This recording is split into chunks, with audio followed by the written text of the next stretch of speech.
Hello বন্ধুরা, good morning. আমি আবার চলে এসেছি আজকের একটা রেসিপি নিয়ে, নিরামিষ আলুর দম। এইটা কিভাবে করব আমি আপনাদের দেখাচ্ছি। ওকে, প্রথমে কড়াই একটু সর্ষের তেল দিয়ে দিচ্ছি। কড়া গরম হয়ে গেছে। এবার আমি দুটো শুকনো লঙ্কা দেবো।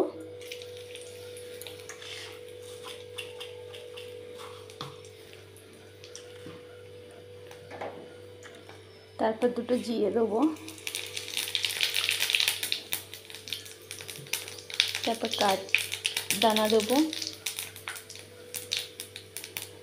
তারপরে এলাচ দেবো।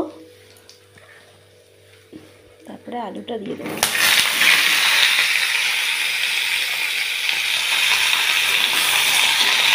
এবার একটু নাড়বো চাড়বো।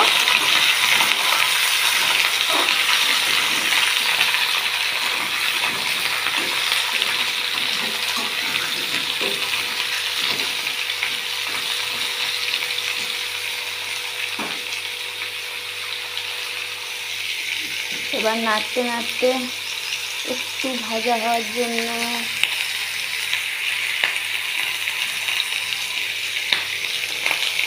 আলুটা ভাজবো, তাই একটু হালকা হলুদ দিয়ে দিচ্ছি।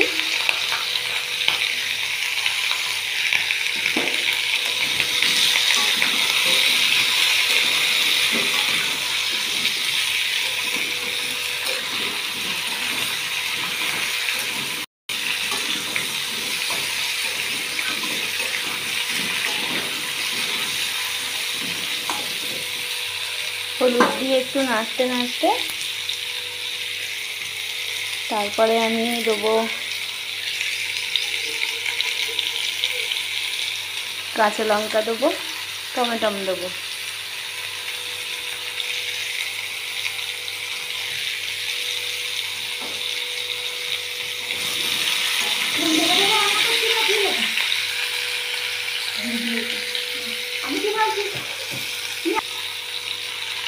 আজকে আমাদের একাদশী বন্ধুরা, তাই আজকে নিরামিষ আলুর দম করছি। আর এক সেঁকা রুটি, মানে একটা একটা করে সেঁকে রুটি, এইগুলোই হবে আজকে আমাদের দুপুরের খাবার, রাতেরও খাবার। তো আমি কীভাবে আলুর দমটা করছি আপনারা দেখলেন। নিরামিষ আলুর দম কিন্তু খুব ভালোই খেতে হয়, আপনারা বাড়িতে বানিয়ে দেখবেন, খারাপ লাগবে না। ঠিক আছে, মোটামুটি আলুটা একটু ভাজা হয়েছে হালকা। এবার আমি টমেটোটা দেবো।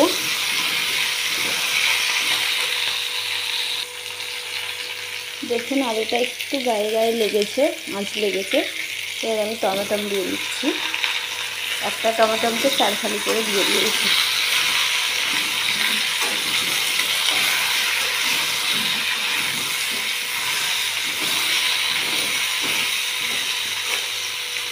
গ্যাসের একটু আঁচ কমিয়ে দেবো।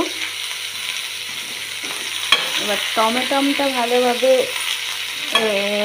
কি বলবো, মানে গলা গলা হয়ে যাবে, যাওয়ার জন্য আমি একটু লবণ দিয়ে দেবো।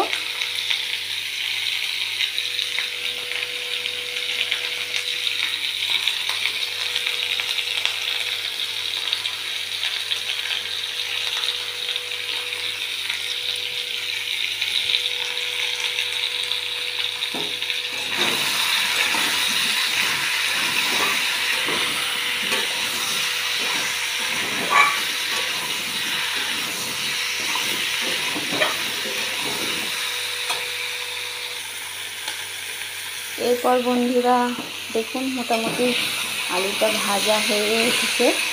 আমি এবার একটু হলুদ গুঁড়ো, লঙ্কার গুঁড়ো আর একটু চিনির দানা দিয়ে দেবো। দিয়ে তারপর জল ঢেলে দেবো। তারপরে আলুর দমটা হয়ে গেলে, আলুর দমটা দেখতে কেমন হয়েছে আবার আমি আপনাদের দিকে দেখাবো। আর খেতে কেমন হয়েছে সেটা অবশ্যই আমি খেয়ে আপনাদের জানাবো। আপনারাও বাড়িতে এইভাবে করবেন, তাহলে বুঝতে পারবেন খেতে কেমন হয়েছে, টেস্ট কেমন হয়েছে আপনারাও তাহলে বুঝতে পারবেন। আমি একটু চিনি দিয়ে দিচ্ছি।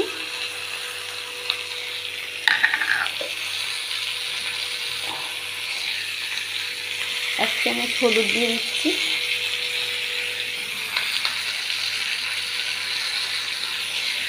লঙ্কা গুঁড়ো পরিমাণ মতো অল্প দিচ্ছি, যেহেতু আমি কাঁচা লঙ্কা দিয়েছি, শুকনো লঙ্কা দিয়েছি একটা, সেহেতু আমি অল্প করে দিলাম শুকনো লঙ্কা। আর হলুদও যেহেতু আমি ভাজার সময় একটু দিয়েছি, তাই এখন একটু অল্প করেই দিলাম। ঠিক আছে বন্ধুরা, তো আপনারাও এইভাবে বাড়িতে বানাবেন। এবার আমি জল ঢেলে দেবো।